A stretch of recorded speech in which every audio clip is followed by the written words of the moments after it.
know that feeling when it's the end of the day, your brain is cooked, and you make a tiny money decision that feels too small to matter? Maybe it's the extra dollar to get food delivered a little faster. Maybe it's the why not item at checkout. Maybe it's the upgrade, the convenience fee, the app charge, the subscription you barely notice because it's only $1 here, $2 there. And in that moment, it doesn't feel like a financial decision.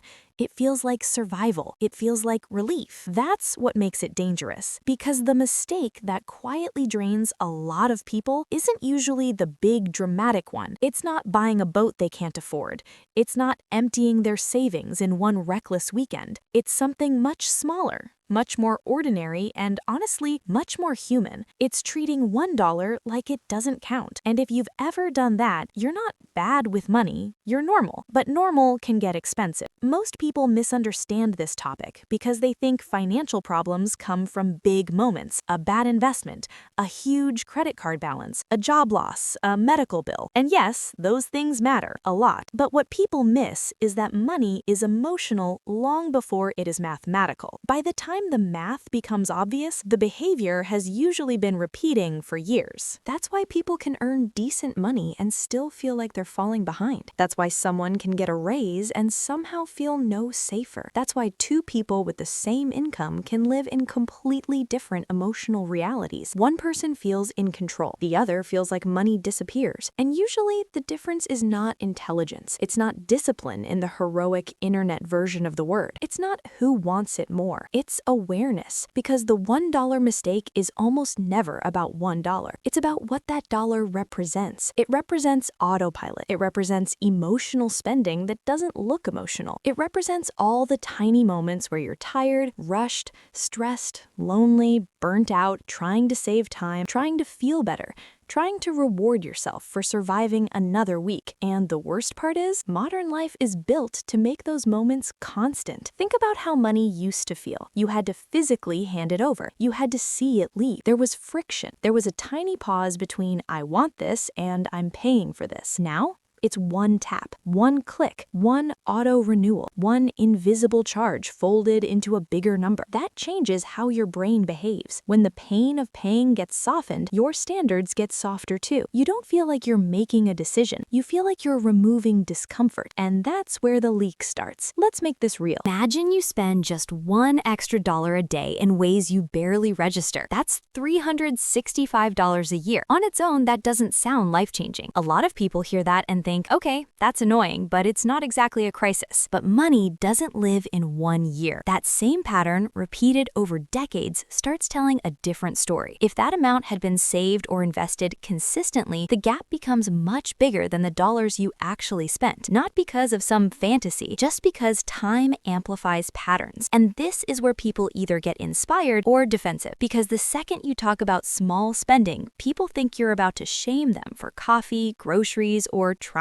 to enjoy life. That's not what this is. This is not about turning into a monk so your spreadsheet can feel superior. This is about understanding that repeated small spending is rarely about the item itself. It's about the state you're in when you say yes. That's the part that matters. The $1 mistake is really this: spending without noticing the emotion attached to the spend. That's the whole game. Maybe you buy convenience because your life feels too packed to handle one more task. Maybe you spend on treats because work drains you and your brain wants relief. Maybe you keep tiny subscriptions because canceling them feels mentally heavier than keeping them. Maybe you overpay for last-minute things because you're always slightly behind and slightly anxious. None of this means you're irrational. It means you're human. Psychology has a name for some of this: present bias. We give more weight to what helps us now than what helps us later, which makes sense, especially if later feels uncertain and now feels overwhelming. If your day feels hard, your brain will gladly spend tomorrow's money to make tonight easier. Not because you're weak, because your brain is solving for emotional comfort in real time. And that's why financial advice often misses people completely.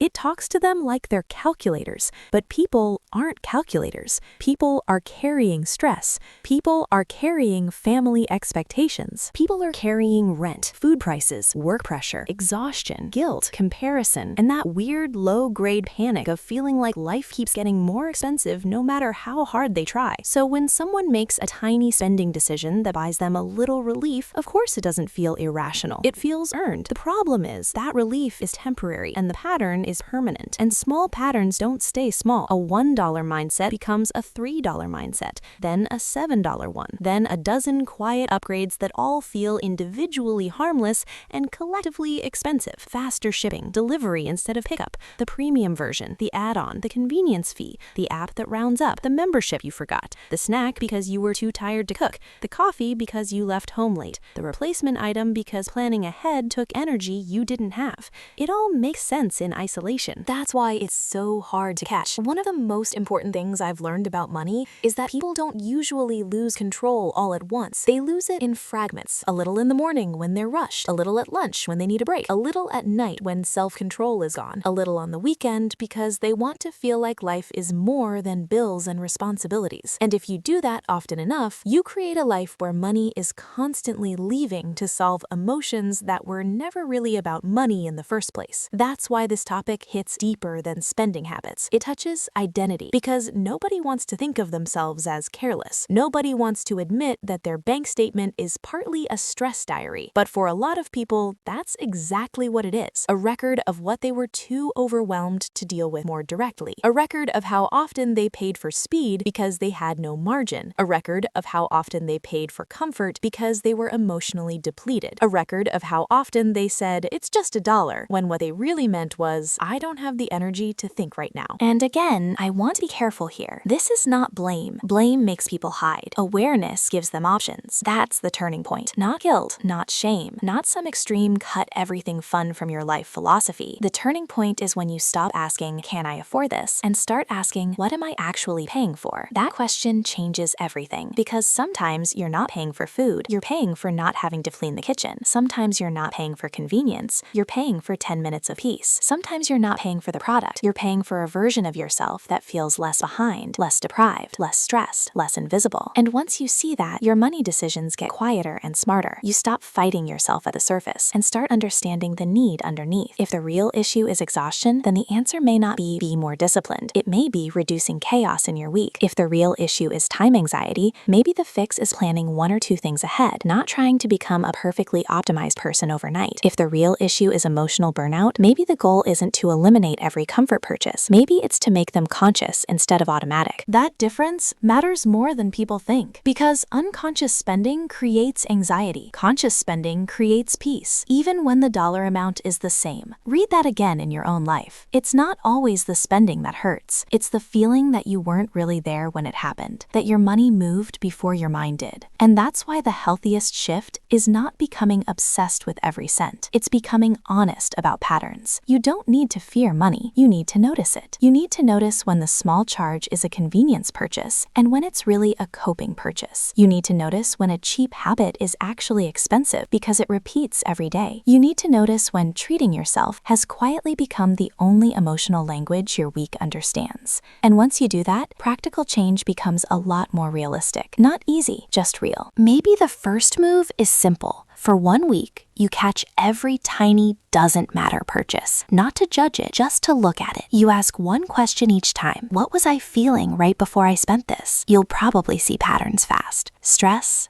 hurry, boredom, reward, social pressure, decision fatigue. That alone can change behavior because attention interrupts autopilot. Then maybe you create a new rule that actually respects your humanity. Not, "I'm never spending on convenience again." That rule dies in 2 days. Maybe the rule is, I can spend for convenience when I choose it on purpose, not when I'm too overwhelmed to think. That's different. Maybe you keep one subscription you truly use and cancel 3 you barely remember. Maybe you pick one category where emotional spending shows up the most and only work on that one. Maybe you automate a small transfer on payday, not because it's glamorous, but because your future self deserves at least one decision that doesn't depend on your mood. Maybe you stop trying to become a perfect saver and instead become a person who pauses pauses for 5 seconds before the tiny yes. That pause is powerful because $1 can leave your account in a second, but 1 second of awareness can change years of behavior. And here's the part I think people need to hear more often. The goal is not to become a person who never spends unnecessarily. That person doesn't exist. The goal is to become a person whose money reflects reality instead of emotion running unchecked. Someone who knows the difference between joy and impulse, between ease and avoidance, between a meaningful purchase and a stress reflex. That's what financial maturity really looks like most of the time. Not perfection, not deprivation, just a calmer relationship with your own decisions. And maybe that's what freedom looks like before it looks like wealth. Not a giant portfolio, not some dramatic 6-figure breakthrough, just fewer moments where you wonder where your money went. Fewer charges that make you feel quietly disappointed in yourself. Decisions made from panic. More room to breathe, more room to choose, more room to trust yourself. Because the truth is, most people do not need more shame around money. They need more compassion and more honesty at the same time. Compassion, so they stop seeing every mistake as personal failure.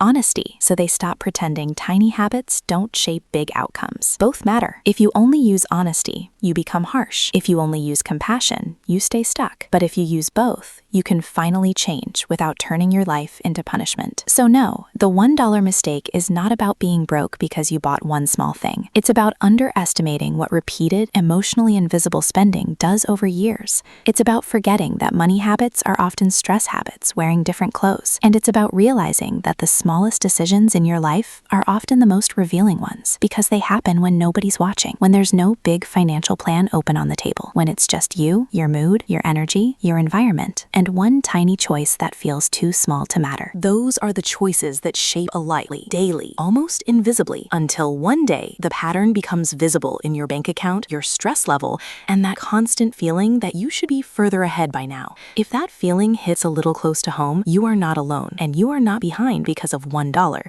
You're just living in a world where small spending is designed to feel painless, while the consequences show up later. That's why awareness is such a big deal. It gives you your timing back. It lets you meet the decision before the regret does. And maybe that's the real point of this whole conversation. Not to make you afraid of every small purchase, not to convince you that joy has to be optimized, just to remind you that your life is built out of patterns, not intentions, and patterns can change slowly, quietly, without drama. So the next time something costs just a little more than it should, and a voice in your head says it's only $1, maybe pause, maybe ask what that dollar is really buying, maybe ask whether this is helping your life or just helping this moment. And if all you do after this video is notice that question a little more often, that's already progress. Because progress with money is rarely loud. Usually it sounds like this: a smaller reaction, a calmer choice, a little less avoidance, a little more honesty. And over time, that can be worth a lot more than $1.